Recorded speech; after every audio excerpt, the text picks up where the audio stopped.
Hello, I am Red Mage, and welcome to a Magic the Gathering video featuring the color red. In today's video, we're updating Mono Red Aggro for the current standard best of one metagame.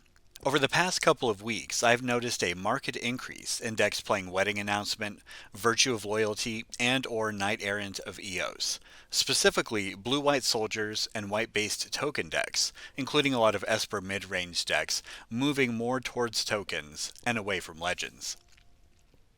All of those decks have the same strength. They go both wide and tall, which allows them to clog up the ground on defense and overwhelm blockers when attacking.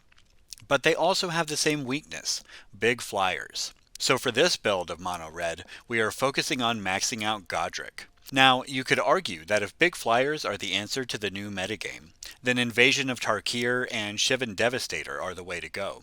But I don't think so. Those are not bad cards, and in a standard with a weaker red card pool, I would be happy to play 4 of each. But they're just not as good as the rest of the cards you can play in Mono Red. They can be too clunky, and they don't help enable celebration for Goddric very well. We don't want to dilute the core game plan of the deck, consistency and speed, so much that we end up being too slow to beat the Domain Ramp and blue-white control decks, which are still quite popular. So let's get into the specific card choices of the deck. Compared to the last version of Mono Red Aggro I was playing, I added 2 Goddric and 3 Voldaren Epicure to get up to 4 of each. And I cut 3 Bloodthirsty Adversary, 1 Feldon, and 1 Monstrous Rage. That's a relatively small number of changes, but the choices of what to keep and cut are very important. Playing 4 Goddric makes the deck clunkier. The more 3-drops you play, the more games you will have where you are stuck on 2 mana and have cards rotting in your hand. So why then did I cut 4 2-drops and keep both Squee? The deck now has 6 3-drops and only 5 2-drops. Because Squee provides 2 permanents for 1 card, enabling celebration for Goddric. And it is one of the highest win rate cards in the deck just on its own. But we're only playing 2 instead of 3 or 4, because it is 3 mana and legendary. Voldaren Epicure makes Goddric better, helps smooth out our draws with the blood token, and fills out a full 16 1-drop slots in the deck, not counting Play with Fire. And that is the key to making this build of the deck work. The clunkiness of extra 3-drops is counteracted by the speed and consistency of extra 1-drops. With this build, you will have a turn 1 play almost every game, and will often be able to run over opponents even when you don't draw a 3rd land by playing 3 creatures in the first 2 turns of the game. Note also that Goddric is the best card in the mirror, and Mono Red is still the most popular deck on the best of one ladder, so playing 4 in this build helps us out in that matchup as well. Enjoy the gameplay, and we'll be back at the end to wrap up. Certainly a keepable hand. On the play we're going to start with an Epicure, since it's the only thing that doesn't have haste.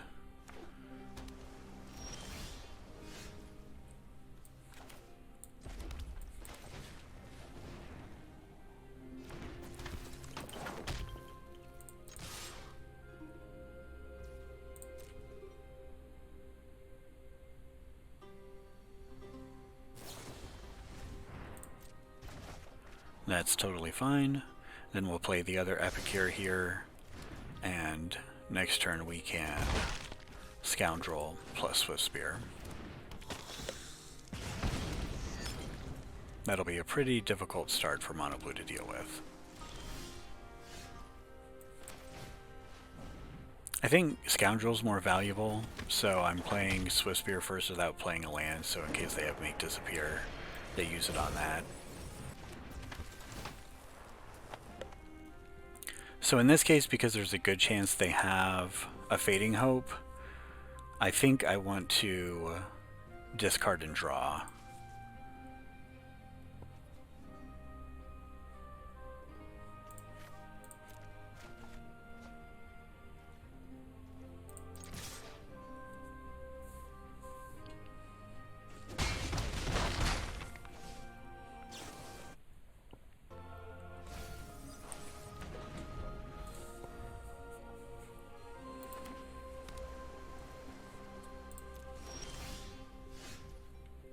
I guess since we have 2 blood tokens, we shouldn't worry about the Foundry. I was going to say if we cycle 1 land and then want to activate the Foundry, they could Fading Hope it and we won't be able to even replay it until next turn. So we'll go ahead and tap it to cycle.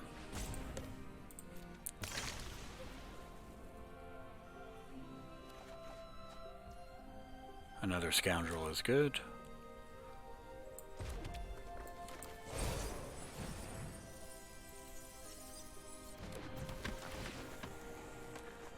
And here, I think I'm going to put a Wicked Roll on one of the Epicures, because if they bounce the Epicure, we get to replay it and get another blood token and another trigger, so I think that makes sense. Especially since we have a blood token on the battlefield to cycle the land in our hand.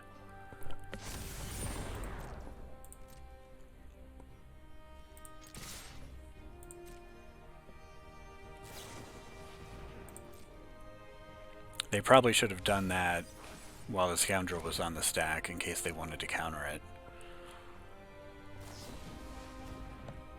I'm totally fine with it. I mean, doing that now, we're going to get an extra point of damage from the Wicked Roll falling off.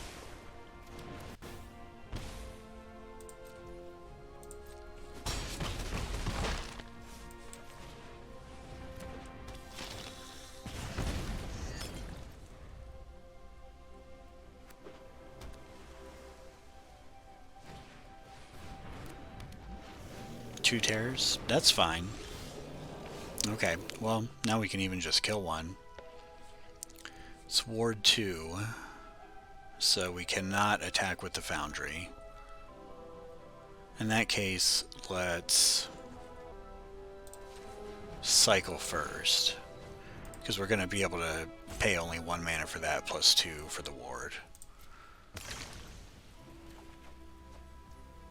That's interesting. I mean, that should help. Yeah, I think we just kill one and let them eat the Swiftspear, and we'll have to wait on the Monstrous Rage.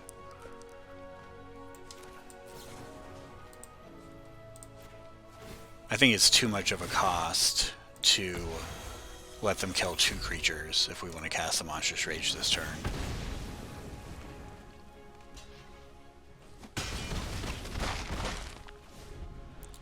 And this should be lethal just with the Foundry and the Monstrous Rage.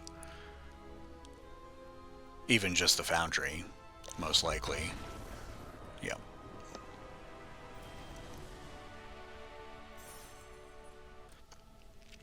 This is a great hand. Kumano into Swiftspear plus Play with Fire.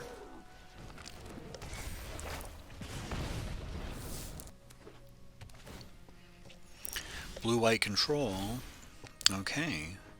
Well, that's even better, because we want to put the counter on something less attractive for them to kill than a Swiftspear.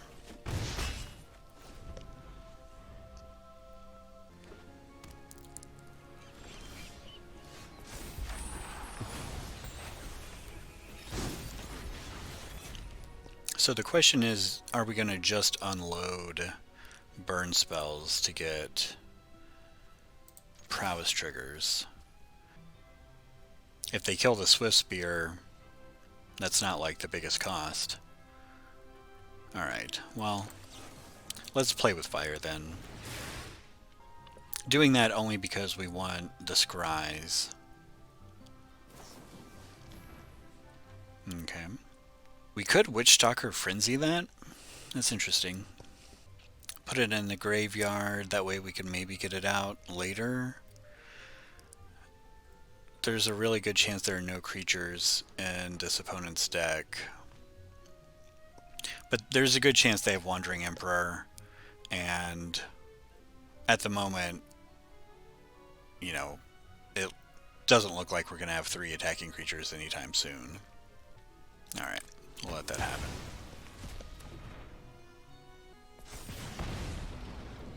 I'm going to put the mountain to the bottom since we don't have any 3-drops currently.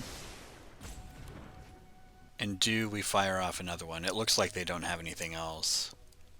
I think we do. Oh, they do have something else.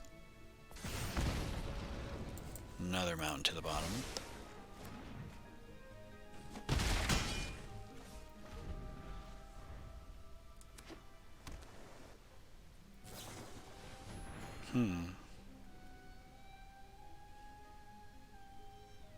I wonder why they're doing it on their turn. They probably have, well, I was going to say lay down arms, but probably not. They don't have enough planes for that.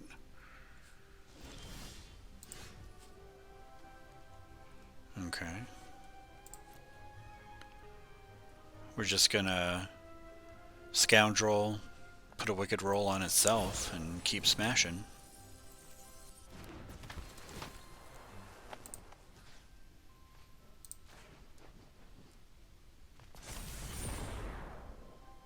What do they have here?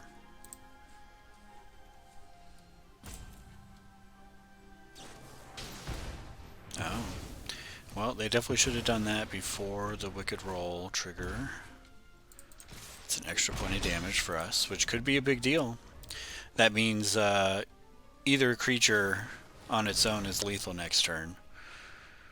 And if they have nothing, no Tranquil Cove, no nothing, then Lightning Strike will be lethal. Oh, just barely escaped. Well, hopefully they should put it out of reach. Should be very hard for them to deal with both creatures and counter a play with fire or gain enough life to make it not kill them. There you go.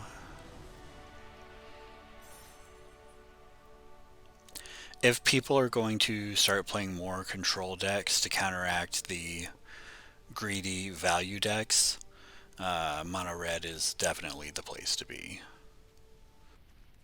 This is a good hand. I'm going to play the Phoenix Chick first so that an opponent with a play with fire doesn't have the opportunity to kill the Swiftspear on their turn 1.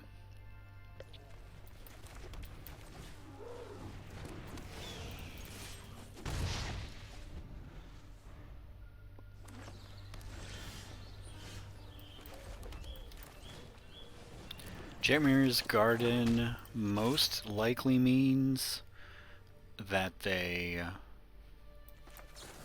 are playing some kind of ramp. So I'm gonna go ahead and fire off the play with fire now, just to get my damage in where I can.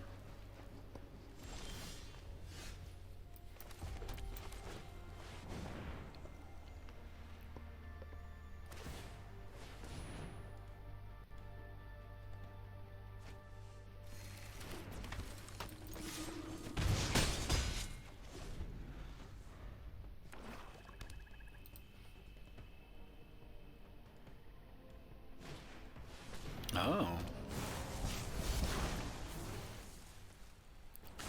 I haven't seen people playing this card. Oh, they got nothing. Wow. Well, this is going to be a good turn.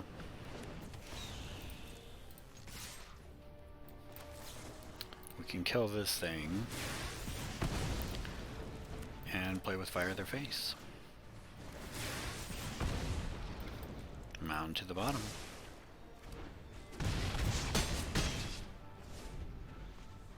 Now they need a lot. I mean, they need a Wrath, and for us to not draw a burn spell. I don't know if they're playing Wraths, if they're playing this thing. They might still. Archangel. Okay, well, that's good for us.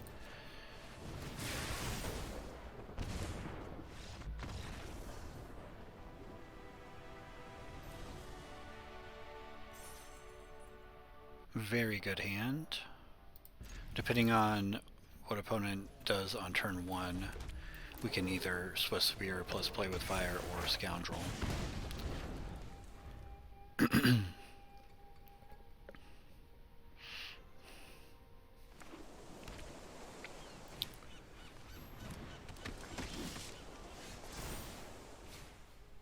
So I think we just want a Scoundrel and put a Wicked Roll on itself.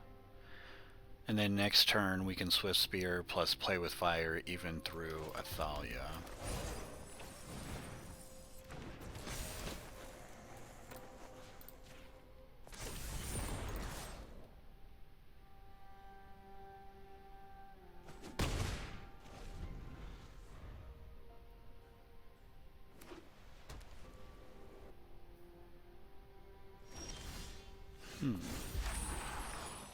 So they probably have the reinforcements, which is fine.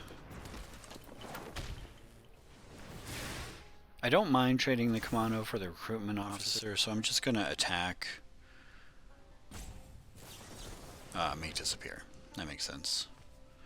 Okay, well in that case we're just going to kill the recruitment officer.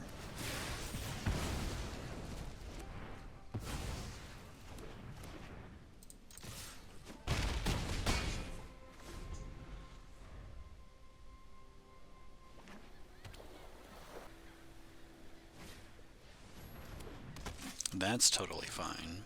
That is also totally fine.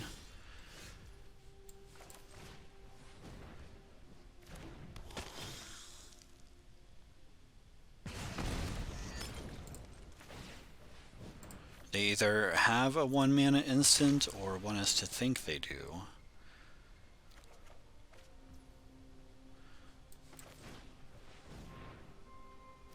I'm not sure what that could be in Soldiers. I'm okay if they want to double block a Swiftspear here. They'd go to 1 and their thing would get exiled anyway.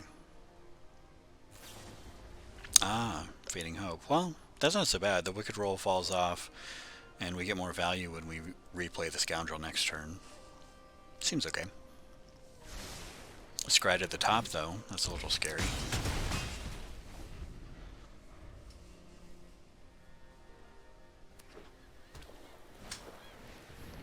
Okay, I assume that's what they scryed to the top. That's not too bad. So here, I think we just... because we don't know what they have left in their hand. If they're playing Fading Hopes, trying to get a Wicked Roll is a little sketchy, so I think we just play the Mountain and draw a card. This also plays around Make Disappear, which we know they're playing. Okay, well, that's pretty good.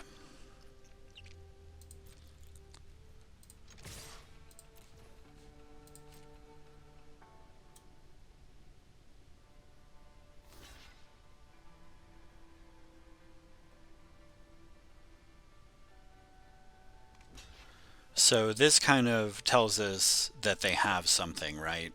Otherwise, they couldn't make those blocks. Because they're just dead.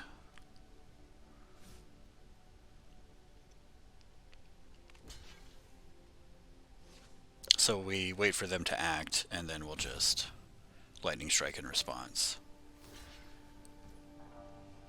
I mean, it could be a knockout blow, which would gain them life, so we definitely want to wait for them to cast it.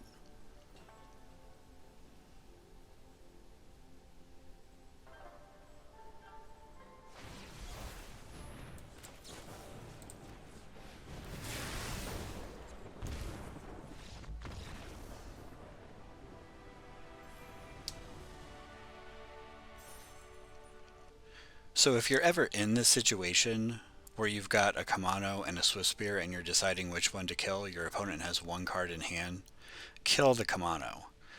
If they don't have anything, you're saving yourself extra damage by doing that. And if I have a Play with Fire, they're dead anyway. Whether they killed the Swiftspear or the Kumano, it doesn't matter in that case. There's no advantage to killing the Swiftspear because the Kumano is already going to deal the maximum damage the Swiftspear could deal that turn. And you have to continue drawing spells for the Swiftspear to deal as much damage in combat as the Kumano anyway. So just kill the Kumano. This is a great hand on the play. Kumano into Swiftspear, into Kumano, into Scoundrel.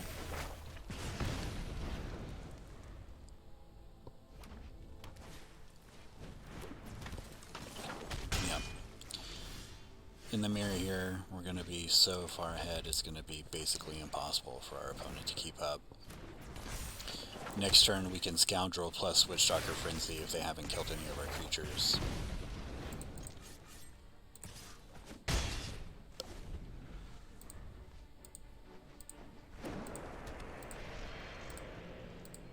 And if they, yeah, they're going to Lightning Strike here, but still, we've got a lot going on.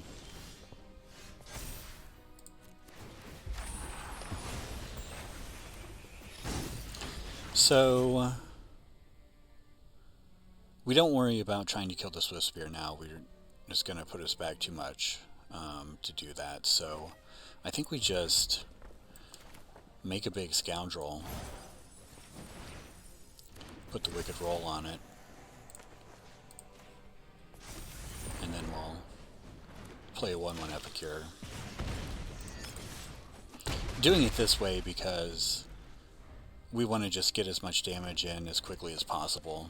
If they had mana open, I might do it the other way around and play the Epicure first.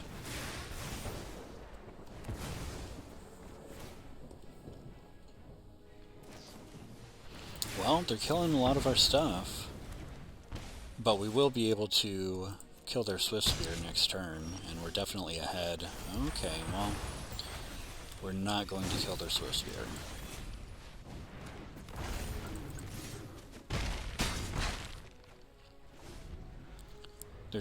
I don't think there is any combination of cards that could win them the game this turn, and it's hard to imagine what they reasonably could have that could prevent them from losing on our next turn.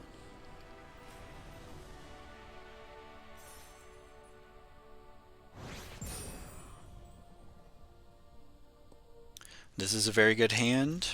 We can guarantee a turn 3 Goddric by making a treasure with the Scoundrel if we don't draw land in the meantime. And of course, any 1-2-3 curve is great.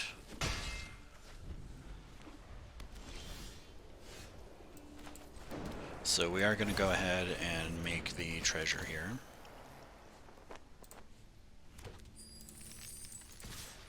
This also allows us, if we do draw a land next turn, we can Goddric plus Phoenix Chick, which is exactly what happens.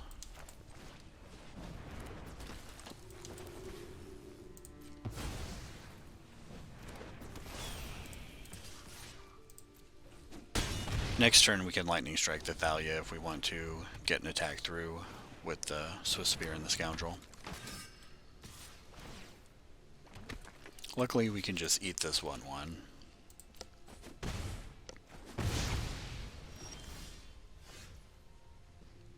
So I think we just attack with everything. If they block with the Adeline, which surely they will, no matter what they block, we can kill it.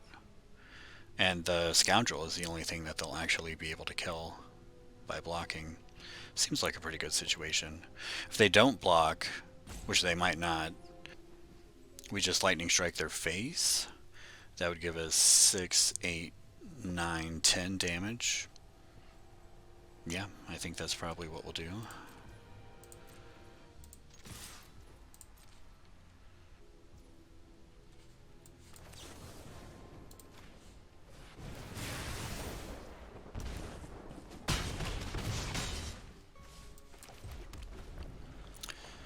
So we fire up Mishra's Foundry next turn and attack with everything. It's going to be hard for them. Okay.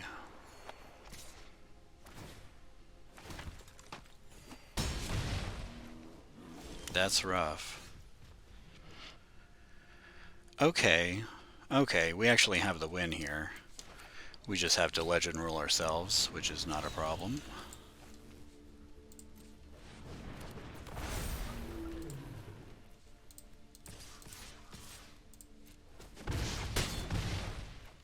Awesome.